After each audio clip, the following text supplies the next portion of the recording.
What's up, guys? Spotbot here. Today we're going to be looking at the K7 SMG. Yesterday we spoke about the Vector, and one thing I will note when talking about the Vector, that it had the greatest range out of all the SMGs, and this is true. However, and this is something I put on all my SMGs, typically, is a silencer. With a silencer and in any of the other 5 SMGs, the K7, if you note, has an integrated silencer. You can't remove the silencer from this weapon.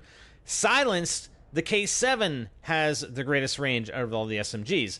And even if you don't put a silencer on any of the other SMGs, only the Vector beats it. It's still got a pretty solid range. But on the downside, okay, there's a few things on the downside. Again, it has the similar mag capacity as the Vector, which wouldn't be bad in and of itself, but it also has the lowest damage out of all the SMGs. The max damage is 34, so 34%.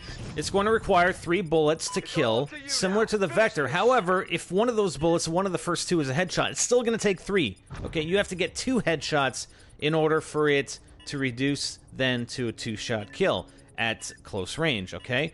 The minimum damage is also the lowest, like it's ridiculously low.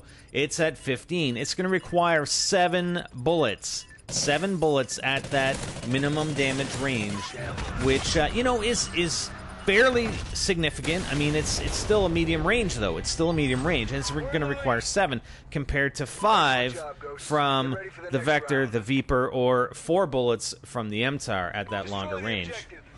Now, speaking of attachments, you don't get the barrel attachments, obviously. You got an integrated silencer, you can't remove it. There are no other barrel attachments you can get for the K7. I'm running the underbarrel, and I actually have the red dot sight, which I don't normally run a sight. Honestly, with the K7, yes, I didn't run extended mags on the Vector, but here with the lower mag capacity combined with the lower damage, I'm thinking that extended mags would probably be a better idea. I really like to run iron sights on my SMGs anyway, so that's what I'd probably suggest as a loadout as opposed to what I'm doing here. And we're going to get a taste of this range. Like I said, these first 3 rounds are very, very slow here with the K7, but we're going to get a taste for the range and just see how bad it is at that longer range and how many bullets it takes, and taking into consideration the spread pattern. Perhaps, you know, I did try to burst fire this guy, but, yeah, not really much of a chance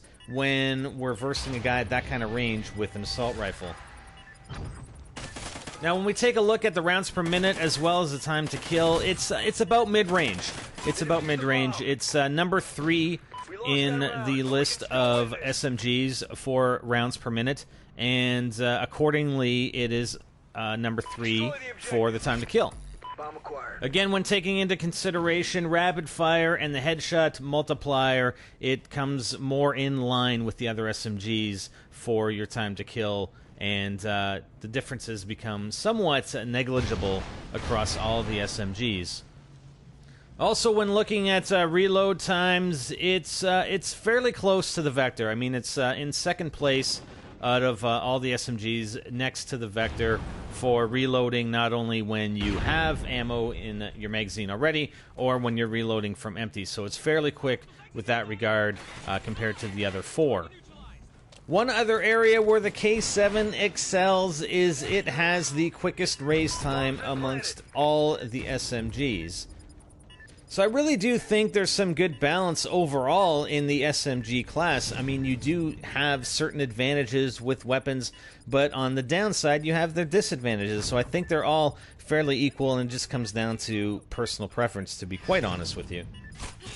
I don't mind the K7. I do like the fact that it has an integrated silencer, so it's basically I'm able to run 3 attachments when I don't have to use an additional perk in order to unlock that 3rd attachment. I can even use that perk to help unlock that 3rd attachment spot so I can have 4 attachments on the weapon. But I really wouldn't know, you know, I'd have to run a sight, so it'd basically be the 4-grip, extended mags, and then running a sight, which I don't necessarily like to do. I think running a sight on an SMG is a bit of a waste, so I'd prefer to use that perk slot or those perk points for something else that's going to benefit me in some other area. So now that we've discussed most of the stats for the K7, let's revert to the gameplay. I know those first 3 rounds were pretty slow on offense. I mean, I planted all 3 times at that A target and really didn't run into any resistance until after the bomb had been planted. So you can see how effective, I mean, the K7's pretty effective with the hipfire as well. And that's something I definitely like to do. Fortunately, we're playing Search and Rescue here, so I get revived almost immediately. And this, some of this gameplay that I have recorded over the past few weeks is from my PS3, prior to me getting my PS4, and prior to me pretty much only playing Search and Destroy as opposed to going back to Search and Rescue, other than for completing some of the operations, which I did recently. So you're going to see a bit of a cross of gameplay from me between some of the older games until those get all flushed out, and the newer content on my PS4. So the enemy team has the bomb planted here, and I like this spot up here. It gives me a very good vantage point, not only on defense but also offense, and I get these guys pretty easily just hanging around on that side rail, and I do get the bomb defuse here. And it's not even so bad not running extended mags. Again, it's dependent on the game mode, and you know, I like to configure my weapons differently depending on the game mode, right? I mean, and I mentioned this with the Vector. Why I don't run extended mags in the Vector? Well, it's because you're versing 6 players in Search and Destroy or Search and Rescue. I mean, Search and Rescue is a little bit different because enemies can be revived, and you sometimes will incur more than 6 players, right? I mean, you incur the same players in multiple instances.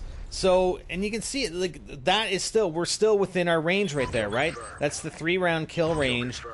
With the Vector, I might not have been able to hit them at that range with 3 bullets. I might have had to drop down to the minimum damage, whereas with the K7, because of the advantage of the longer range, I was able to keep max damage on those players. And here's where the sound whoring capabilities come in. I know this guy's, I can hear him. I can hear these guys. Not only that guy, obviously they've got equipment there. I'm expecting them to be at this A target, so I'm going to try and jump on this trash can. And I can hear the guy. He started to plant. I think there's a guy planting. Yeah. So my teammate actually shot this other guy. But thankfully I caught the guy that was right around the corner. Sound whoring for the win. And again, I'm going to use the railing, man. It's a good spot. Good use of the railing, in my opinion, here. I do have a teammate behind me, so I'm expecting the enemy player to be on top, but you'll see what happens. You know, we just had a teammate get killed up top, so I'm just waiting for this guy. He ends up flanking and taking out the teammate that's behind me, but again, all I do is just move position. Right, there he goes. So he was shooting at him, and then he got taken out, so I'm just going to sit up on the railing here, and let's just wait for this guy. I'm sure he's coming to the bomb to plant, because the bomb's right there. There you go. Hey, buddy. What's up? Nice to see you. I'd like to introduce you to my little friend called the K7 with the integrated silencer. I'm running foregrip and the red dot sight. Hi there. Nice to see you. Alright, so we got one more round here. I'm going to spoil it. Yes, we do win this round, okay? You can probably guess by the length of time that is left in the video that we're going to win this round anyway, so I'm not really spoiling anything. I'm trying to run at these guys, rushing them. There is my specialist bonus achieve. I love that. Man, once I'm done some of these operations that I mentioned in the video earlier today, once I'm done with the operations, there is an operation for the specialist bonus. Get the specialist bonus X number of times, so I'm definitely looking forward to completing that. Probably on some other game modes, though, not necessarily Search and Destroy, or Search and Rescue. Now, I actually had trouble finding this guy. It's like he's on the minimap right here, and I'm like, where the hell is he? He's not on the stairs. He's hiding in these bushes, and I don't notice him. He's right there. He's like right beside me, and my teammate ends up taking him out. But I don't know what the hell he was doing there. He's hiding in the plants. So look at this. He comes after me, thankfully. There he is. Anyways, hope you enjoyed. That's the K7. We've got 2 down and 4 more to go over the next few days in discussing all the Ghosts, Call of Duty Ghosts, SMGs. But K7, a good choice. Again, with that integrated silencer, definitely an advantage and the longest silenced range. I'm Spider, and I'm out.